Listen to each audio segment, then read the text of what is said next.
Episode 57. Di rumah Angga. Keesokan paginya tepatnya di hari Jumat, Sylvia disibukkan untuk mempersiapkan kedatangan orang tua dan adiknya dari Bandung yang kini sedang dijemput Pak Mardi, supir Angga. Karena Biminah belum kembali dan akan kembali nanti siang. Karena masih membantu di rumah Mami Anggi ibu mertua Sylvia. Sylvia dengan cekatan membereskan kamar tamu, kamar tidur atas dan bawah untuk orang tua dan adiknya. Setelah itu Sylvia ke dapur untuk menyiapkan sarapan untuk suami dan sang putri tercinta. Sylvia juga sekalian mempersiapkan bahan masakan untuk menyambut orang tua dan adiknya, untuk makan siang nanti. Padahal Angga sudah memberitahu Sylvia semalam. Agar semua makanannya pesan saja dari kafe Anggita, Angga tak mau melihat sang istri kelelahan. Namun Sylvia bersikeras ingin menyiapkan masakannya sendiri untuk menjamu keluarganya. Angga terbangun dari tidurnya, Angga tersadar mencari sang istri. Tidak ada si sampingnya, Angga bangkit dan langsung mencari keberadaan Sylvia. Sayang, sayang kamu di mana? Teriak Angga. Sylvia yang sedang sibuk di dapur, dibuat tersenyum dengan panggilan sayang Angga kepadanya. Di sini Mas, aku lagi di dapur, jawab Sylvia dari arah dapur. Angga langsung berjalan ke arah dapur, dan dilihatnya sang istri sedang memasak. Sylvia begitu lihai dan terlihat seksi karena badannya yang sedikit berkeringat, membuat Angga terpana melihatnya. Sayang, sudah Mas bilang, kita bisa pesan saja, ucap Angga mendekati Sylvia yang sedang menyiangi sayur-sayuran. Tidak apa Mas, Via mau masak sendiri saja untuk menjamu ibu, bapak dan Sandi, ucap Sylvia menatap Angga. Tapi Mas gak mau kamu lelah sayang, ucap Angga semakin mendekati Sylvia. Angga memegang pinggang Sylvia dan menghirup dalam-dalam aroma masakannya, membuat Sylvia tersenyum dibuatnya. Sylvia sempat kaget dibuatnya, namun Sylvia maklumi itu, karena suaminya yang sudah begitu sangat menginginkannya. Sayangnya terhalang karena dirinya sedang kedatangan tamu bulanannya.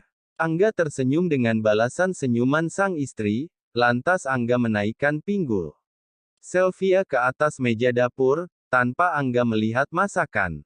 Angga tersadar, dan kembali mengingat bahwa Sylvia masih sibuk, Angga langsung menghentikan aksinya.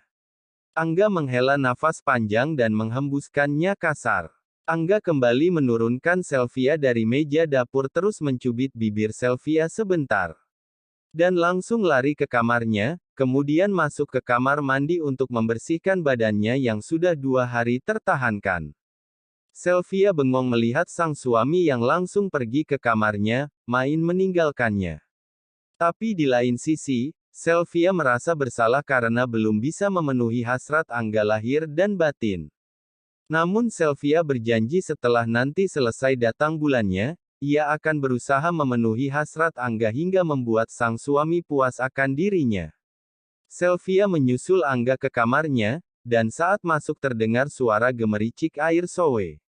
Sylvia menyiapkan baju dan celana santai untuk Angga, karena hari ini Angga tak akan ke kantor. Karena ingin istirahat untuk acara resepsi besok agar tak kelelehan. Sylvia kembali ke dapur untuk menyelesaikan acara memasaknya yang tertunda, karena tingkah sang suami yang begitu tiba-tiba.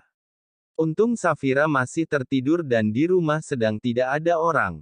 Tak lama terdengar suara Safira berteriak mencari mominya. Sylvia yang fokus memasak langsung tersadar Safira memanggilnya. Momi, Momi, teriak Safira menuruni tangga mencari sang momi. Lia Vira sayang, Momi sedang di dapur, jawab Sylvia berjalan dari arah dapur menuju Safira.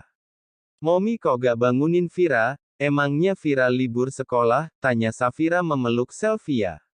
Maafkan Momi sayang, Momi lupa memberitahu Vira, kalau hari ini libur karena ada rapat guru.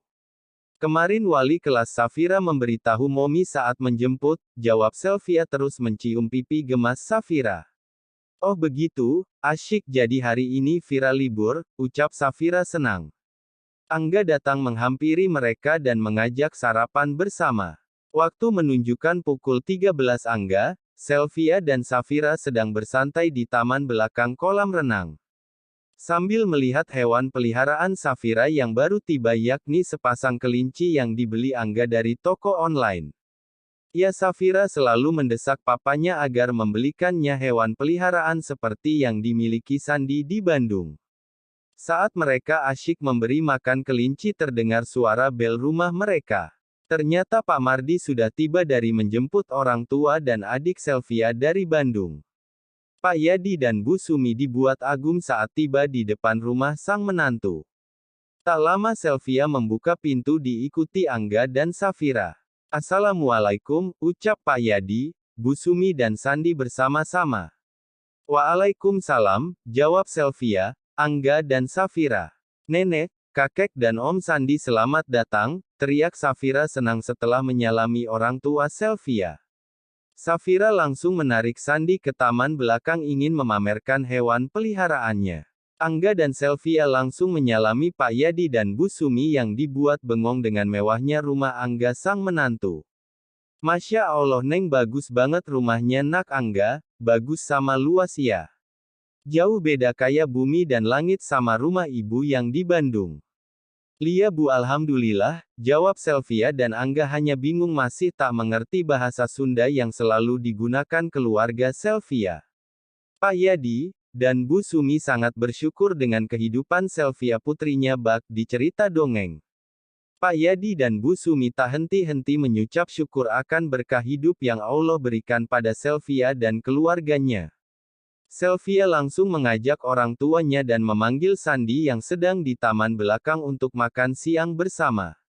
Mereka makan bersama sambil bercengkrama tentang perjalanan mereka tadi. Setelah makan mereka bersantai di taman belakang melihat Sandi dan Safira memberi makan kelinci. Setelah bersantai, Sylvia mengantar orang tuanya ke kamar tamu yang sudah disiapkan Sylvia, agar orang tuanya bisa beristirahat. Dan memberi tahu Sandi kamarnya di atas berdampingan dengan kamar Safira. Setelah itu Sylvia menidurkan Safira agar tidur siang, karena di umur Safira tidur siang bagus untuk pertumbuhan di usianya. Setelah menidurkan Safira, Sylvia langsung membereskan piring kotor di meja makan. Sesudah semua selesai Sylvia langsung menuju kamar, untuk menyusul Angga yang sudah lebih dulu masuk ke kamar untuk beristirahat.